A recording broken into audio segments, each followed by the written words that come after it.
If you were to ask me what is my favorite type of filmmaking style, I would go with guerrilla. In case you're not familiar with this style, it's the form of low-budget filmmaking that independent filmmakers use when they need to shoot scenes in real locations. They usually get away with this sort of style of filmmaking without obtaining the necessary permits and licensing needed in order to film on a certain location. According to Yukon Film Commission manager Mark Hill, guerrilla filmmaking is driven by passion with whatever means at hand. One of my favorite movies of all time managed to shoot a film at Walt Disney World and Disneyland without the Walt Disney Company even knowing. This is Escape from Tomorrow.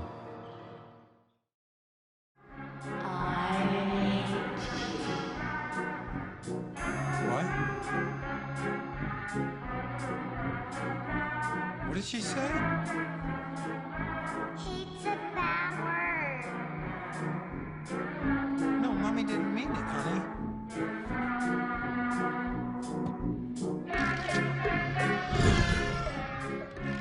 Something's wrong with Elliot. Escape from Tomorrow was a 2013 film written and directed by Randy Moore. As mentioned before, most of the film was shot at Walt Disney World and Disneyland without the permission of the Walt Disney Company. Legal action wasn't taken by Disney, as they didn't want to increase publicity towards an independent film that had an overall budget of $650,000. This is a great example of low-budget filmmaking at its finest. Moore and his crew managed to avoid attention from park owners and operators while they filmed the scenes at the park.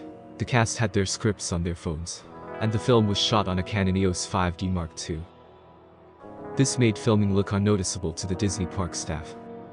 That's impressive since the movie doesn't look cheaply made at all. But I also forgot to mention that the film was shot in black and white to avoid lighting issues when filming throughout the day. Skip to this timecode on the screen if you wish to not know the plot. The film is about a father who gets fired during his last stay at Disneyland with his family. He spends the day trying to talk to two underage girls, slowly losing his sanity and his family's respect for him. He uncovers the secrets of Walt Disney's beloved attraction. Here the plot is nonsensical, and it hits on a couple of cliché tropes found in other horror films. But you have to find some wonder and awe for a movie that was secretly filmed at one of the most beloved theme parks in the world. It's also worth noting that Randy Moore took the footage to South Korea to have the film edited in order to prevent Disney from finding out.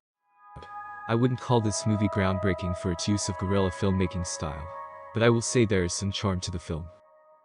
Really, your enjoyment of the film will come down to whether or not you like the style of filmmaking presented in the film, and if you enjoy weird movies that give off David Lynch vibes. Unfortunately, Escape from Tomorrow isn't on any streaming services. However, you can find the full movie on Dailymotion if you're interested in watching it. If you want more suggestions similar to Escape from Tomorrow, I suggest these 3 films. Lost Highway. I know I said David Lynch vibes for Escape from Tomorrow, but do note that I am trying to find movies similar in all aspects to the one presented in this video. Also, I try to find similar films through the streaming services, so it won't be a hassle for you to try and find a movie to watch. This one is on Prime Video. The Killing of a Sacred Deer. Similar in tone. Also, it includes a family who has some sort of fallout. This film is available on Netflix.